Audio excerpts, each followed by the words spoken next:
once again, this is happening. And once again, something's a little off. You know? Something's a little off. It's not quite, not everything's not lined up with its shelf, you know? It's a little, you might want to say the carrots are a little ajar. The carrots are ajar. More so than, you know, they normally are. The allotted ajarness of the carrots is superseded by a mile with this offness. What's so off?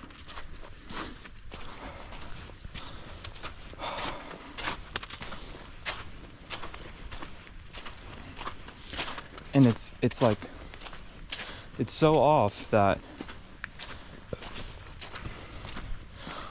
it only seems like something that is like, will give you a lot of stuff to talk about, a lot of stuff to sort through. It only seems like that when you're imagining doing it. And when you actually do it, it's like, it vanishes. It's like, alright, it's so off that you can't even place its offness.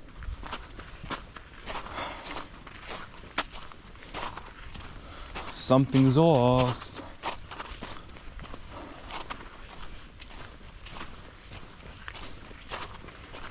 And a lot of the times, or in the past when I felt this way, I make the kind of flimsy extrapolation, and then I'm like, oh well, because something's off right now, that must mean that it always has been and always will be. And then more recently I've been able to be like, no, come on, that's just how I feel right now. You know, it's not always off, and it won't always be off. And in a way that's true, but it's like the offness will just like morph into a different shape, you know? Sometimes it's easier to grab and to hit. And you wring its neck and you're like, come here, offness. And you give it a noogie and you feel good about, you're giving some payback. But other times it's just like, you can't grab it. Especially when it's like, I guess it's a little bit easier when there's a reason that you could point to that is the cause of the offness that everyone would agree with, you know? And maybe that you could say I have that right now. Like, there's something that anyone who I talk to about this could be like, well, there you go. That's why. I hope the crunching of my feet on the snow / ice / slush is not gonna be too loud in the audio, so you can't hear my ever important words.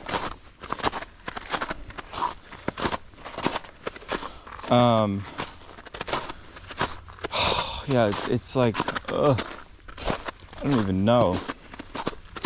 I don't even know if I have the strength to like keep framing this thing as like some kind of vague universal thing, when the truth is that there are more specific and personal reasons for why I feel like it's off.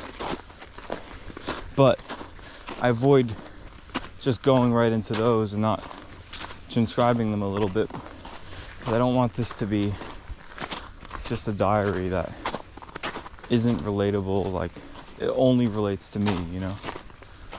I don't think there's enough substance, or as much substance if you're doing it like that. If I were just to be like, yeah, and then like in this class, like my professor was being like really annoying, and like my computer died, like that's completely valid and fair if that's the way like you choose to do it. and it's something I could do, but it's just like,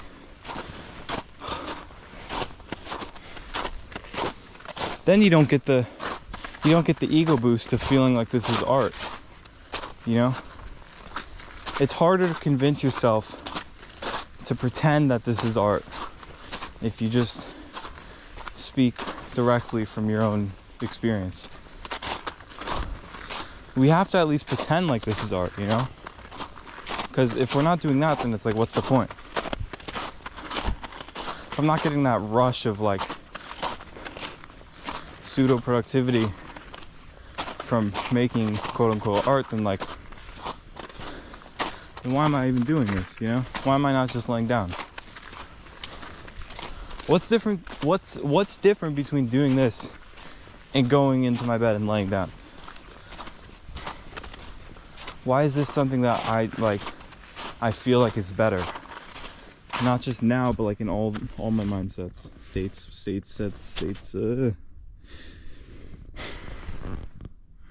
What's better about this, you know?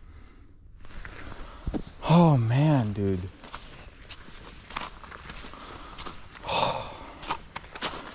When it's good, it's good, but when it's bad, it's like, oh my god. Bad is scary, you know? And I'm not even trying to like qualify like, well, like, you know, what makes that thing good and no, it's like, it's just, I know what makes it good and I know what makes it bad, and the bad stuff hurts.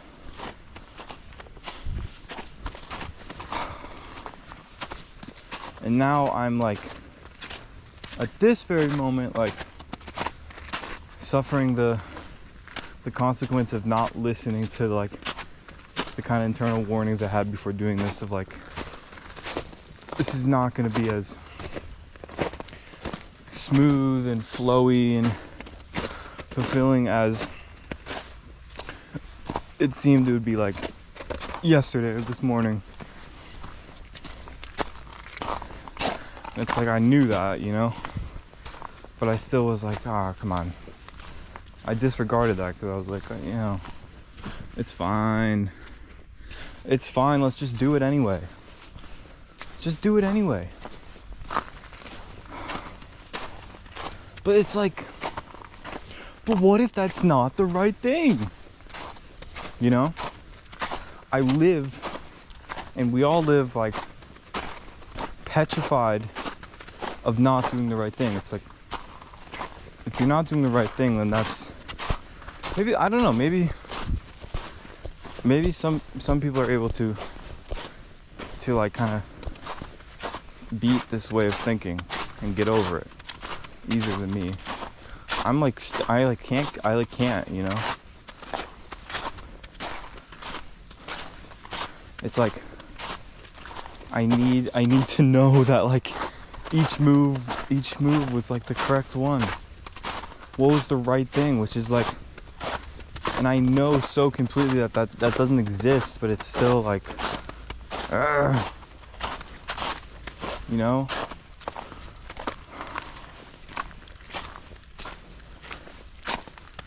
I have a finite amount of time to do the right things. Only a finite amount. Only that much. And so do you. It's only finite. And it's like, it's only finite. I'm like, what? Oh, Jesus. I need to get it together. Get it together. I don't feel like, and this has happened before, but I think more than ever, like a disconnect between my core and what I'm saying. It's like I'm just rambling, and like my head's not even focused on it, you know? I don't even know what this is. All I know is that it's bad, but I also like, I don't have like the wherewithal to focus on making it be not bad anymore. And so I'm just hoping that that development of it not being bad anymore will just come with time, and I won't really have to do anything to will it into existence other than staying patient and not stopping doing this. And this is like the same thing I've said pretty much every time I've done this, you know?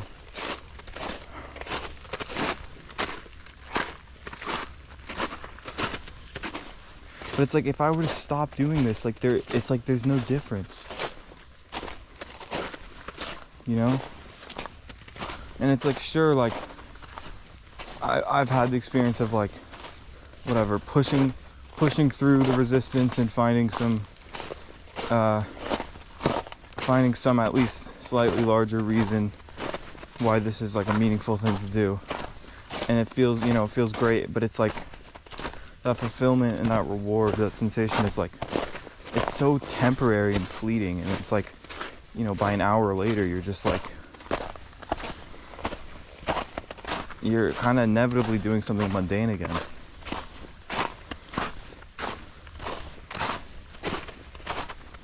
It's like, why is that okay, you know?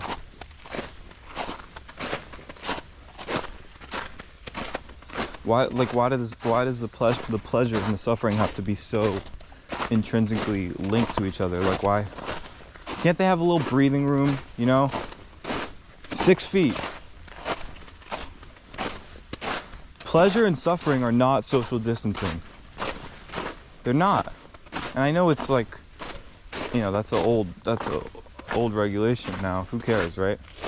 But 3 years ago, when we did care and when it did matter, they weren't doing it then either.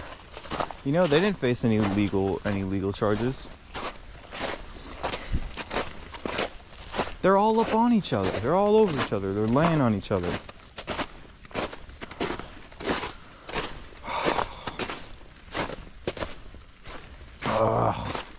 I mean, this is something I guess I learned in a couple times ago doing this. Part of the reason I feel held back is because I'm doing so like myself, like I'm holding these restrictions onto myself, where it's like I'm conscious of the fact that the goal is probably to post this where it will be visible, and then it's like things that I want to say I avoid saying because either they're cringy to myself, even if no one else sees it, or to anyone who sees it, and I get that like jab of pain associated with imagining someone else I know and like and who likes me listening to this. And also like if I want to talk about less ambiguously like and vague things, I have to go into detail, and then like that detail involves people who could be seeing this. Not like, you know, there's this one person I really just want to slander, and like I really just want to insult this person a lot. Like, it's not even like that. It's just like to mention anyone at all.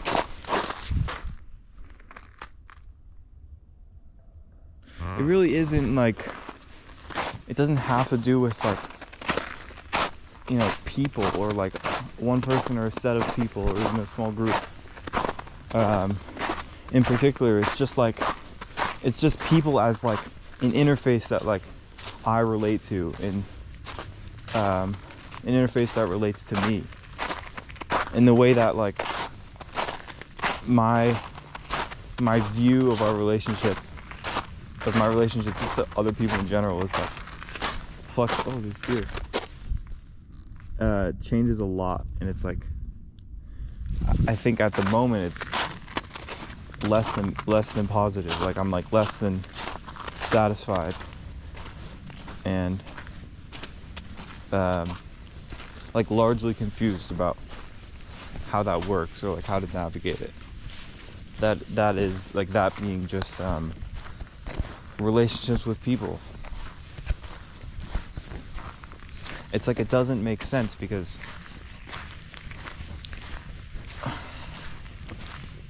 and now this is kind of just turning into suffering. So it's like, I don't know, maybe I have to make one of these.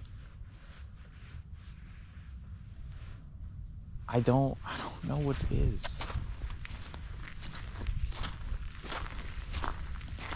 It's like I feel like I've finally come to realize the impermanence of any way you regard a certain person, or you regard that certain person's view of you, or you regard this deer's crossing. Hi, buddy. Or you regard like their view of you in your head, or you regard your entire relationship or dynamic with that person on the scale that everyone uses of badness to goodness. It's the oldest scale in the book, badness to goodness, you know? But it's like there isn't anything that doesn't constantly, there isn't anything that's like has a concrete fixture on that scale of badness to goodness. Like none of it stays, you know? It's like you try to use like old, you know, worn duct tape to tape this. You're like, let me pin this down. Like, I like this person, they like me, we get along well, and our relationship feels fulfilling. Let me pin this down as a good thing that's under no further examination as to whether or not it's really good or not. And then it's like you pin it down, you focus on something else, and then within a pretty short amount of time, it might be a little bit, but a short amount of time, that tape starts to come loose, and it's like, here's another way of seeing it. Like, it moves up or down the scale, and then you react. You know, it takes a long time before you realize what's going on. You see it move up, and you say, oh, now that's where it is, and you place the tape on. You take that old worn out tape and you just move it to correspond to where their new position is. And then it happens again, and fourth time and fifth time. It keeps going until eventually you come to the realization, like, there's no point in even like placing this tape down anymore, because it's just gonna fall off, and the thing that I'm taping down is just gonna slide up or down. And so then you have to grapple with like this completely new way of regarding like relationships with other people, or just with other things. It's like if you can't tape it, it's like it's like taping. It's all we've ever known, you know? We never learned how to do anything other than tape it down. But at a certain point, you realize you can't do that, and you gotta reset, and it feels like this big, heavy, lengthy, tedious process of like, all right, let me build up my foundation to be able to account for this change, you know?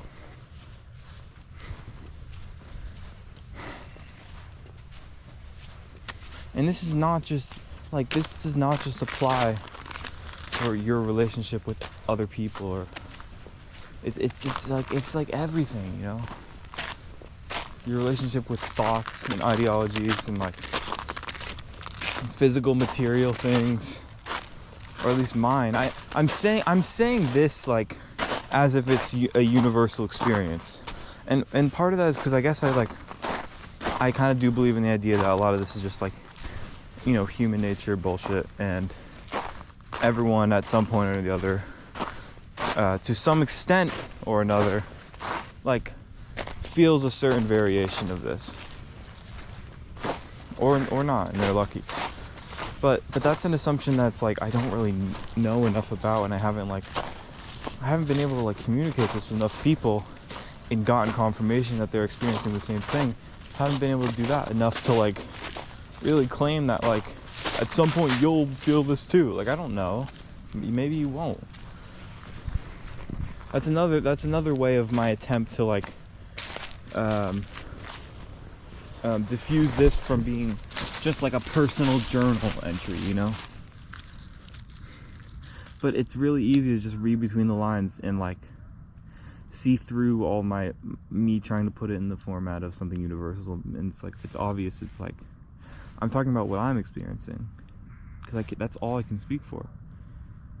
Maybe I'm just assuming so for the unloneliness of it that everyone else is, or a lot, like at least some other people are. Because if no one is, then it's like, then it's lonely, you know.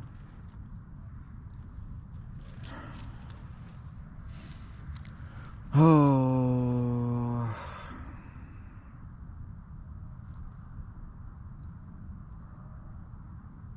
but it's like that analogy of like whatever, taping down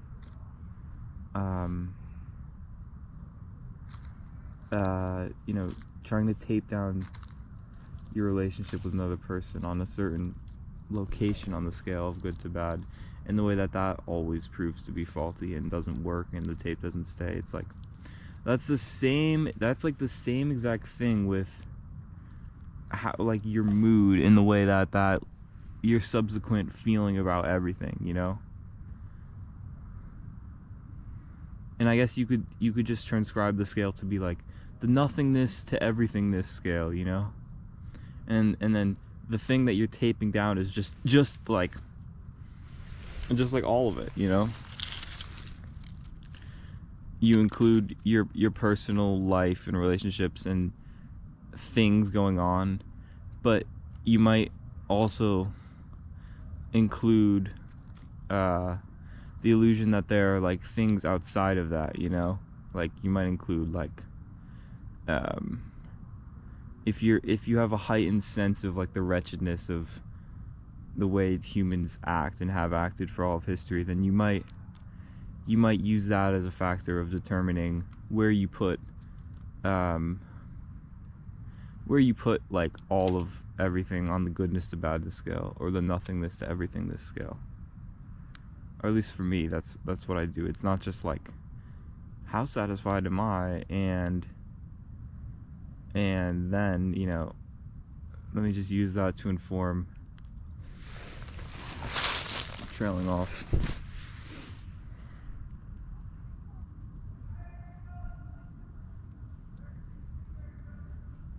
Isn't this supposed to be meaningful? Isn't this supposed to be where it's at, you know? Where is it at? Where's the good stuff at? I swear the good stuff is like, I don't know, it's been giving me attitude recently. It's been running away.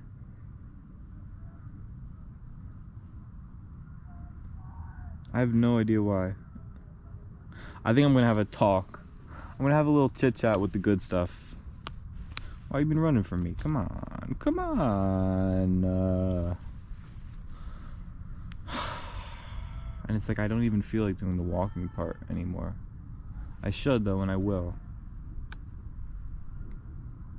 Yeah, and it's like you get the sense that like even when I'm trying to describe things, it's like I'm trying to engulf the way that I think and the way that I act, and I'm trying to like, you know, tie it up and package it into this box of like these two little descriptions or these analogies about like where I'm pinning stuff down. But that like, it doesn't end there, you know. Like even my doing that could be like the whole process of me doing that, and at the same time feeling like that's all there is and it's everything. That could be minimized even further, and it's just like it's sitting underneath some larger being, and the larger being is the fact that like is the fact or the like the assertion that comes into my head, or the belief that comes into my head sometimes, that like all of that is just like completely optional way of thinking about it. It's like I'm making the kind of foolish mistake of like trying to speak concretely about something that's just like flimsy and optional. And it's like there's nothing, like there isn't anything there that I'm like that is possible to accurately speak concretely about.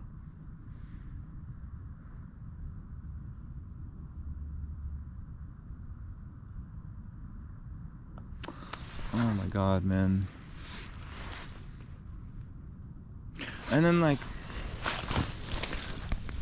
when I realized that it's like a lot of the times the dissatisfaction I think that I experience, it has causes that are much less grand and omnipresent and like uh, unavoidable than I assume they are. It's like I assume it's just like, well, this is. I think it's because of like the conditioning of the things that I've consumed and like the schools of thought that I've like given my attention and energy to in the past, and that's like informing the way I think about dissatisfaction. You know, it's like I assume that dissatisfaction is just like all it has to do with is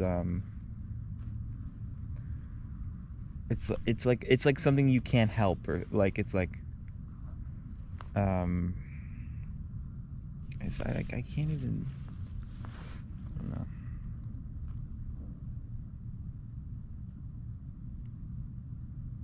I assume that the dissatisfaction is just the way that things are, and that I'm at the mercy as a human, you know, in this world. I'm at the mercy of the laws of the world, or the laws of, you know, balance and mental health or something like that. But I think a lot of the times the case is, and this is it's so ridiculous, because the case is that it's just like the causes of my dissatisfaction are so much smaller and more trivial than that. It's literally just like, you know, am I involving myself enough in like things like volunteer work and you know, different opportunities to meet different people, to incorporate like fresh people into my circle, or like fresh people that I haven't known for a little while now.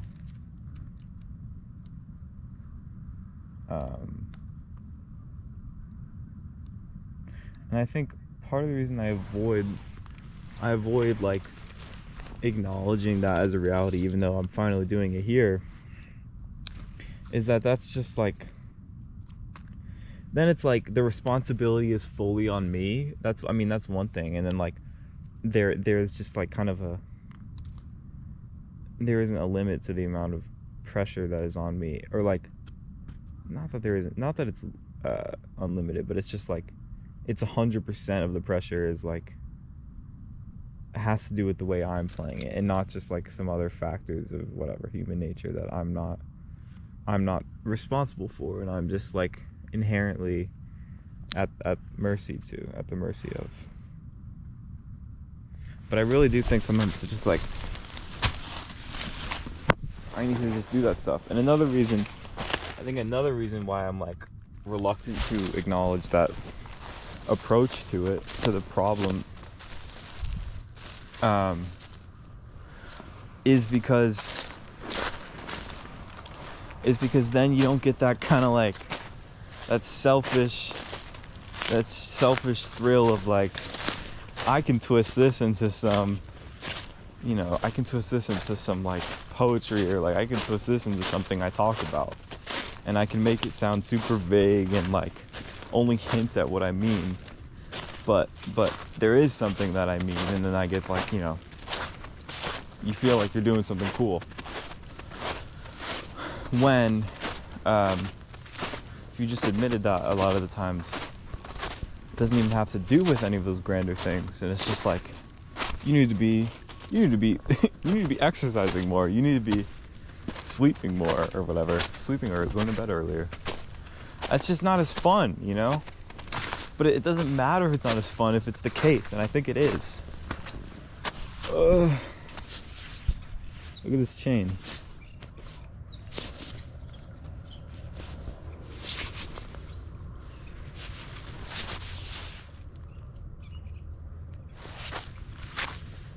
I don't know. I don't like...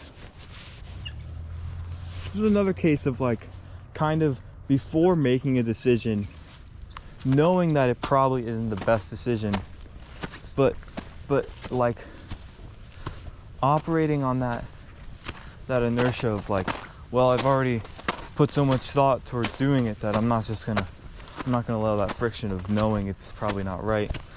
I'm not gonna allow that to slow me down. And what I mean is like choosing to do this in the woods, you know, where it's like I'm not interacting with another person, or not even, I don't want, obviously I'm not trying to like, I'm not like, let me speak to a bunch of other people while doing this, but choosing to do this in the woods, this is actually cool.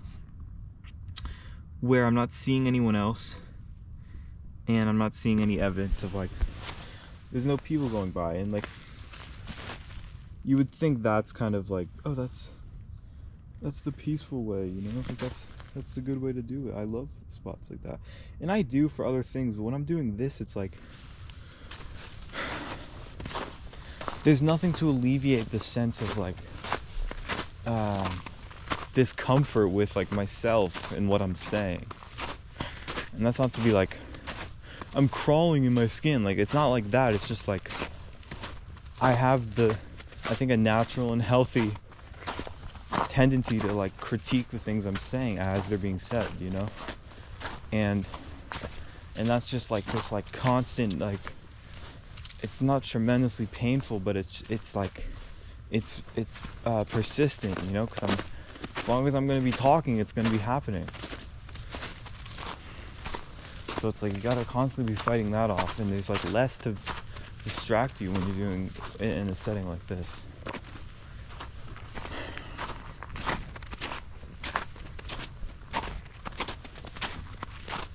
I still feel like this has all just been like, it's like this has been so negative. I mean, I don't know. It's been more negative than its opposite, and sometimes it's like, okay, well, if it's negative, before I do this, I'm like, if I feel strongly negative about something, any real strong opinion or feeling about something can yield like interesting concepts or things or thoughts or things to talk about, even if it's like ostensibly negative. But then when I get to start doing this, it's like it still is really negative, but I don't feel like I'm like producing anything like interesting or worthwhile or like anything that reconciles with it. Like none of this feels like this is, you know, this is the way to counter it. Like this is the way to make it feel okay, you know? It's like I want to sit down and I want to drink water. I've only been doing this for 32 minutes. I mean, obviously I did other stuff before. But it's like I feel like as the norm of lifestyle like changes more and more from creativity to like passivity, it becomes like more difficult and you get faced with more resistance. Gradual more resistance when you do choose to do like what is supposedly a creative rather than passive thing like this, you know? Like this is supposedly more creative than passive. Because it's like, it's something that I'm making rather than consuming. But it's like, it still isn't giving. It's not giving it to me, you know?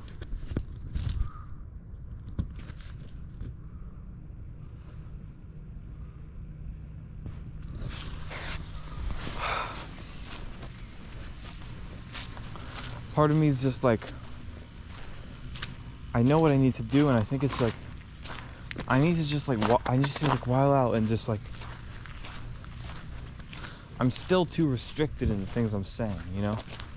I'm still so conscious about the way my future self will view it and evaluate it. It's like the overseer with the clipboard in his hand of my future self. That is my future self. I'm scared of him, you know? And that's just ridiculous. This is what this is such a battle, because it's like I want to try to counter that way of thinking by being like, this is all there is, and like this is the moment. But then it's like I'm aware of the clichédness of that, but also my awareness of the clichédness comes from at least a partial integration with the past or the future, like with remembering what's regarded as cliched from experiences in the past and projecting into the future that fear of being regarded as such. And it's like If I truly were in the present, it would pain me not at all to say that the present is all there is.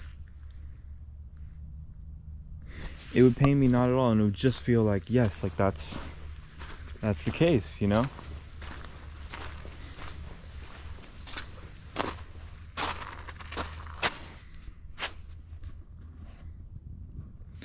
But then it's like, it's such a battle, because it's like you have this, you're like, well, the present is all there is, but you're still distinguishing in at least in my fear of like, well, you know, eventually I'm gonna lose this present moment, and then it'll be gone forever. And I can like logically understand the approach that like, well, there will just be another present, and to say another is actually just creating a distinction that isn't true between them. Like there is no one present and then another present. That's it. But I can't think like that. Like I feel like I'm too wired to like, my mind is too like time and date oriented to think about things that way. Like I have a hard time like I completely can understand the fact that like, you know, the years and the dates are abstract, but then my mind's like, well, they're abstract and they're not real, but they're also like, they're universal and informative ways of like regarding things. Regarding it, they're like measuring blocks of like distance between things, you know? And that's also the case. So it's like I'm not sure which one of the two schools of thoughts I should focus my energy on like subscribing to. There are pros and cons to both. The con to being very like aware of dates and good at remembering things like that is that you'll have a hard time when that causes you suffering. You'll have a hard time abandoning it altogether. You'll have a hard time convincing yourself, well, it's like, well, it wasn't real, it's still not, and it won't in the future be real, so you don't even have to suffer because of that. It's like I still feel like I do. Like I put too much weight to like my age and age of others and how that will how that plays into like the sense of mortality, and how that plays into like how far away death is, and how much it's like how much space do I have between myself and death. And my number one primary way of evaluating that is like my age, and then I'm like, all right, you know, I'm fine. Which is like, that's just so, it's so easy to see like the innumerable flaws in that. First of all, it shouldn't even be something like that's worried about at all, but it makes sense that it is. And also, it's like there's no guarantee that I don't die tomorrow, you know.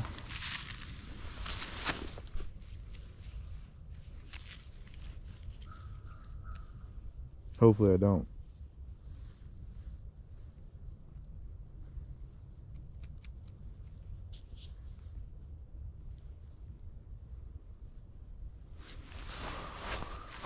But it's like when you face like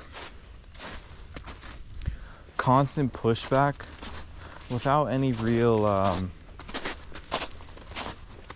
reward, or at least yet, for doing something that's like kind of intellectually like tough, and just like just energy level wise is tough when it's like you're already a little low on energy, and you have to be speaking and walking for any amount of time, really.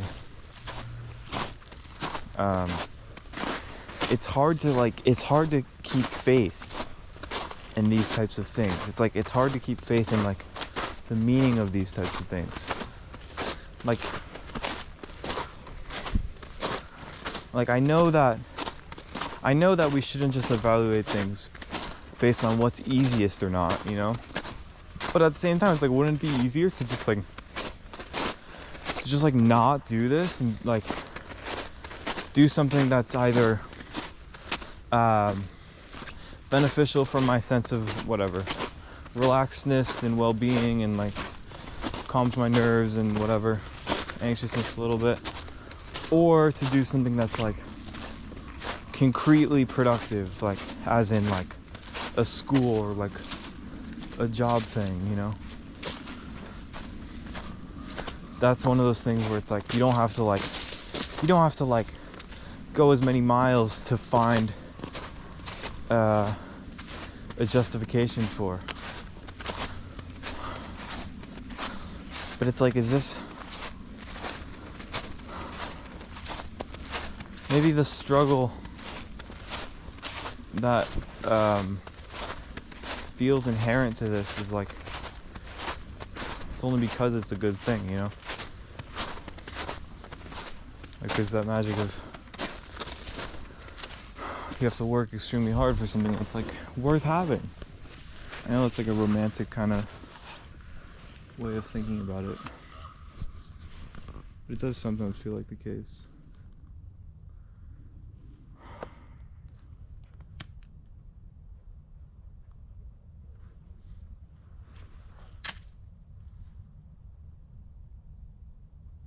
I mean, I guess I'll just talk more about the relationship between myself and others, and like what's spurring that is like I'm going through my first breakup ever, and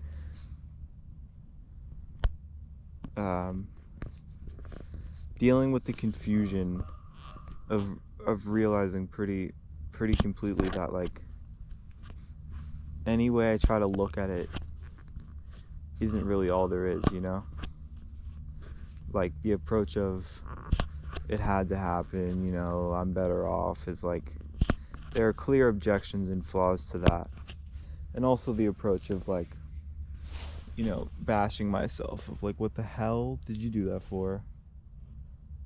You know, what, like, why are you ending such a good thing? Or why are you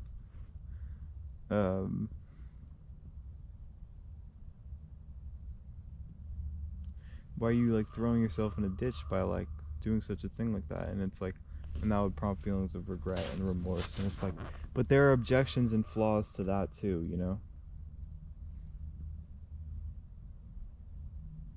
And it's like, I guess I just get frustrated because I'm like, I need a way to look at this, you know? Like I need like to know, I know it's like there is no like one way to look at it, or there's no one like way that's kind of like more true than others, but it's like I feel like still I wish there was, so then I can just like, I know how to evaluate this, and I know how to like work on processing it and moving on.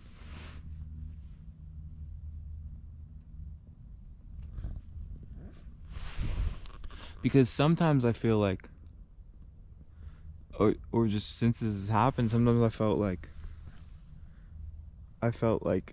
a satisfaction with like, okay, like that, you know, I'm tremendously glad that this happened, and I'm tremendously grateful for that experience with this person, but I'm glad to be like moving forward on to whatever is next, you know?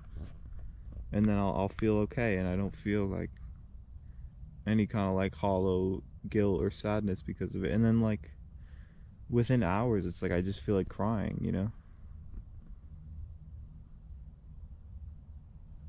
Or just feel like that hollowness that's like kind of even worse. But now this is just like, this is getting emo, and I don't want that, but it's kind of how I feel.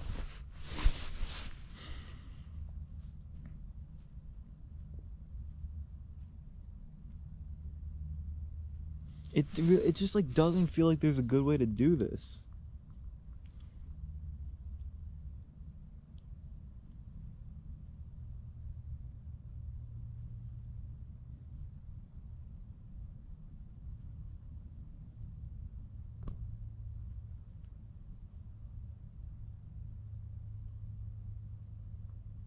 It kind of feels like the only payoff that will come from this is like what I'm at least anticipating to be some satisfaction that will come when I'm done, you know, when I turn this off, put it away in my bag, and have the freedom to be able to just like sit and think, or just like whatever, walk and think, just be able to experience my thoughts as like the primary stimulus going on, you know, and not have the talking be constant, and not have to like deal with the mental and physical exhaustion that comes from like talking constantly, along with like whatever the embarrassment of it. I mean, that's mental also. And so it's like, yes, that is rewarding because it's like you're getting back this thing that you've kind of sacrificed for the past hour or so. And that feels good, but not, you know, not for very long. You get used to it.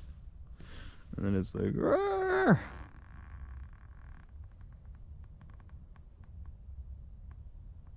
I don't even know.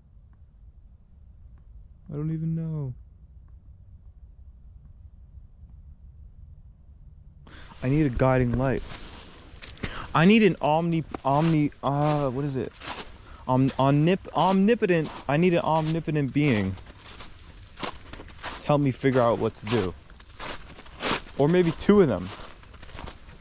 But you know, that brings up the question, can two omnipotent beings coexist? Because what if one thing wants a thing that the other one doesn't want? Whose will wins? We'll find out next time on Philosophy 01.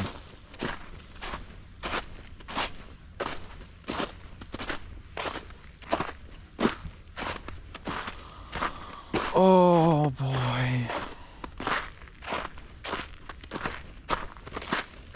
And I think the longer this sense of offness goes on, like the more amount of days, and like as it approaches like, you know, a week, or I don't know, there's no way to like quantify it really, because it's like always kind of there in different forms or not at all. But the longer it goes on, the less in touch I am with the fact that like it's not everything, and that it too will pass. This too shall pass. It's like the less I know that fact, you know? I mean, I know it, but the less I kind of can realize it and feel it.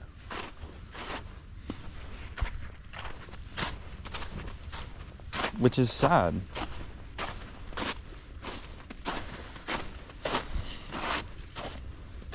And I'm like, quick, like, let's talk about some good stuff. What's some good stuff to talk about? Even if it's bad, it's like, if it's cool and interesting and compelling, it's like, it's fine. You know, you make that, you just like go deep into that pit of badness, and you just like, you don't try to like hold yourself afloat, you know? You don't try to keep yourself afloat. You just like, you sink all the way in, and you're like, argh! And you try to find something, you try to form some idea out of it. But I'm also reluctant to sink all the way in. And so it's like, what's the move? What do I do? I'm asking you, what should I do?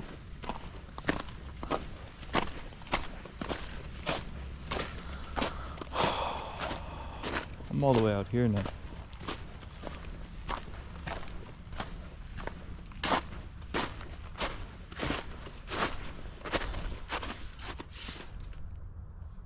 Slava Ukraine. Slava Ukraine, yeah.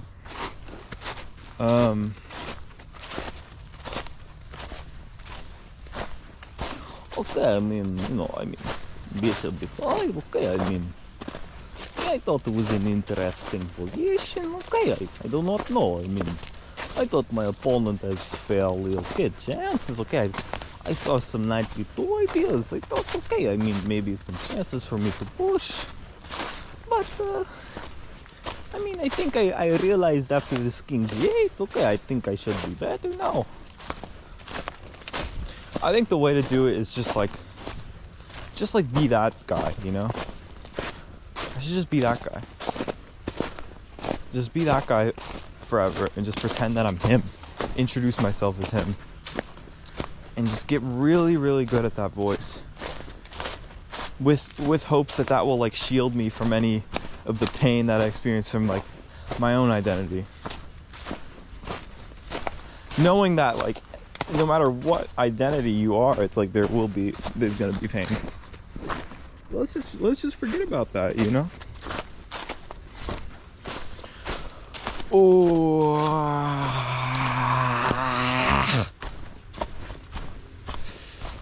taking control. I'm not caring anymore. Laugh at it. I don't care. I don't even care.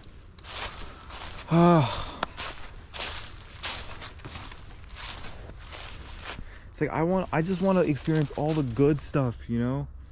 How come I have to like suffer an equal amount? I don't want to suffer an equal amount.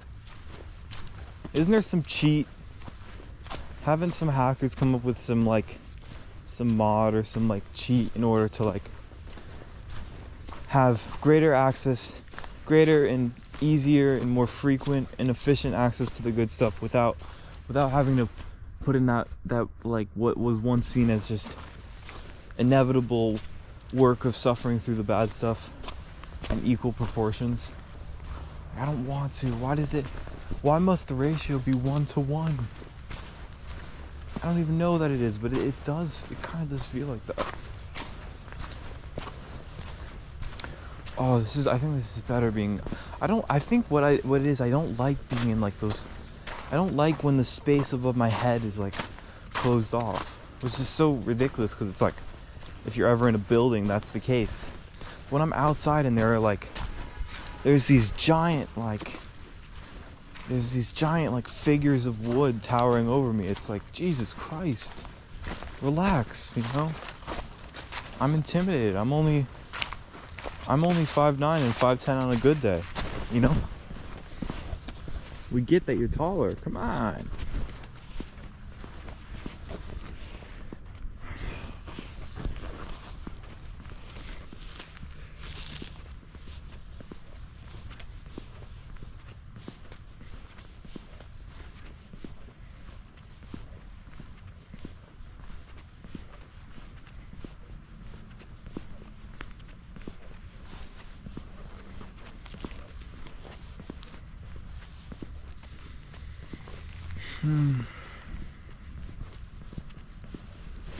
But it's like I'm trying not to lose sight of hope, because I know that like what I feel is this like inevitable permanent thing. It's just like, that's not at all. It's just this shittiness is just as flimsy and fleeting and temporary as as the goodness that I struggle to grapple with the fact that is the same way, you know? This too shall pass.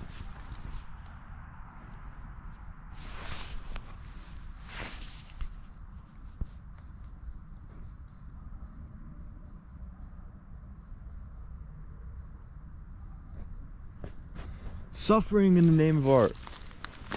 That's what this will be called. Suffering in the name of art. Do it for the art! If it's for the art, then everything's okay, you know? Just ask my buddy, he passed away, my old friend Vito Conchi. Ask him. Once again, he passed away, but ask someone close to him what he would think about the statement, suffering for the sake of art. I think he would love it. I think he would sponsor and put his name and his brand and his enterprise right on it. The first chance and the first second. Give him a chance.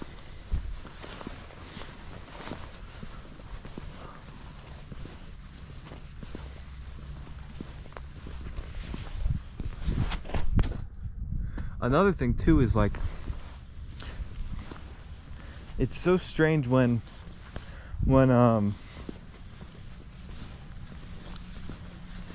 a space like an area or a group of buildings or something, you still have that vivid memory of how alien it felt to you the first time you encountered it. And if it becomes something that you're encountering like multiple times a week or every day or something, the space doesn't change at all, and neither does your size, and neither does your like physical way of relating to it.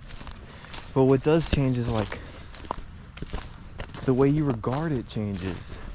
And I don't even mean something like really vague as like the way you like feel about the space, like you become more it's not even that. It's like literally like you start to, like, the first time you approach this building, in order to feel like you have your bearings, you piece together this like just this completely physical sense of it. There's nothing broader about this, like this physical chart of what's around you. And then over time, when you become actually accustomed to the place and you know where everything's at, you realize like that chart is like, that's like kind of that's not even like the real chart, you know? It's not even the real chart. Like, your chart was off. There's something else. But it's the same place and you're the same person. Nothing has changed. I don't know. I don't even know. I feel compelled. I have in the past felt compelled by this, but I don't know like what it means. I don't know what it means.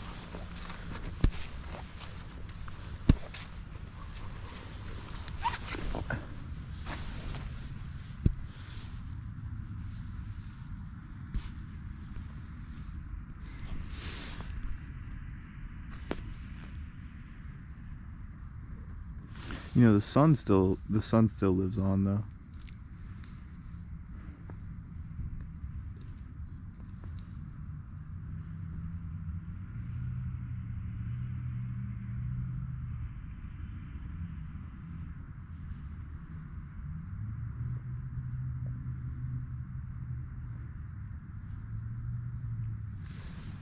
Even when everything's all whack, you know? Even when it's all whacked out, the sun's like, I'm here. And it's really in no conceivable way closer to its big red star gas explosion now than it was when I was born so many years ago, or when my grandmother was born. It's in the same place, you know. This is all the same day for it. But it's not like that's a long time either. The 5 billion years it has left, that's not a long time. It's nothing, you know. It's possible if we were far away enough for us to, you know, we could lapse that time in a couple months. Easy. We'll get our sharpest men on it, and we'll make 5 billion years pass in a couple months, you know?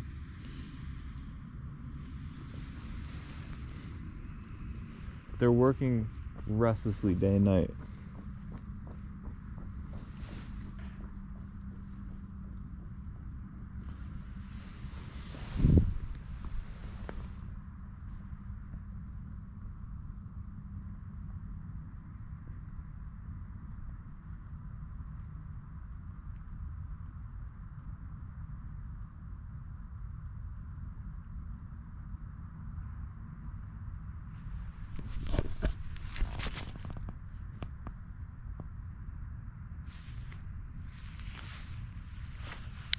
We're gonna get our sharpest men on it.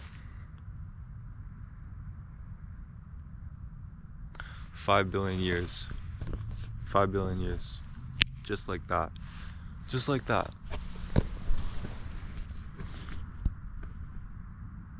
Just like it's nothing.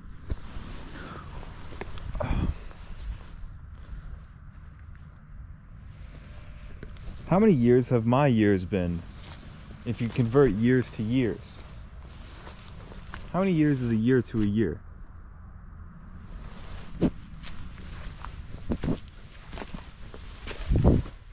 And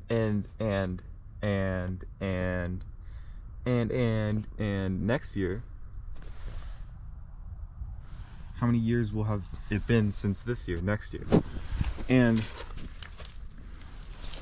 how many years from this year will be relevant next year, you know? On this day next year, how many years will matter? How many years How many years that I yeared, or that you yeared in this year, will matter next year? I say none. None at all.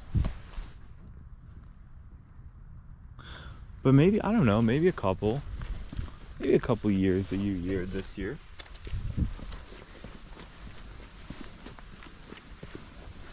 It's like, the only way you can deal with it is to just accept that it's okay for certain things to only matter for a small amount of time.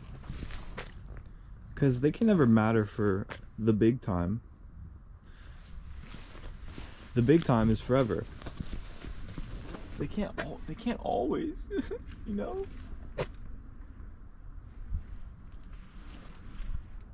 If they always mattered for the big time,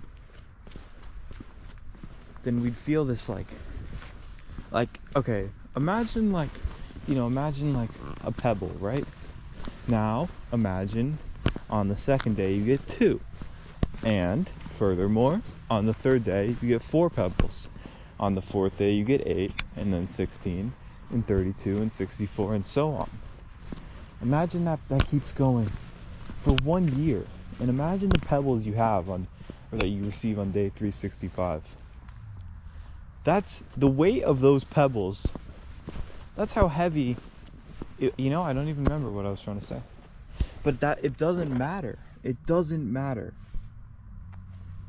I wasn't trying to say anything. I wasn't saying anything important, you know? This is the miscellaneous part. This is where we actually have more fun and fulfillment and enjoyment in 5 minutes than we had for the entire hour.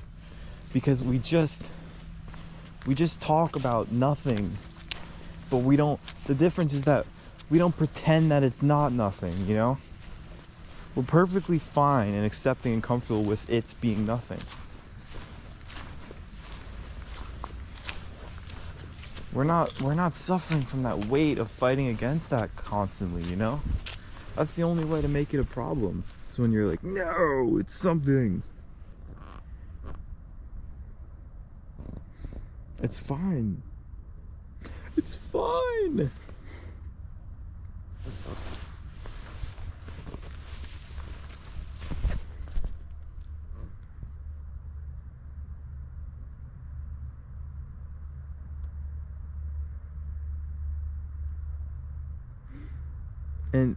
And I would even I might even venture to say it's not even so off anymore.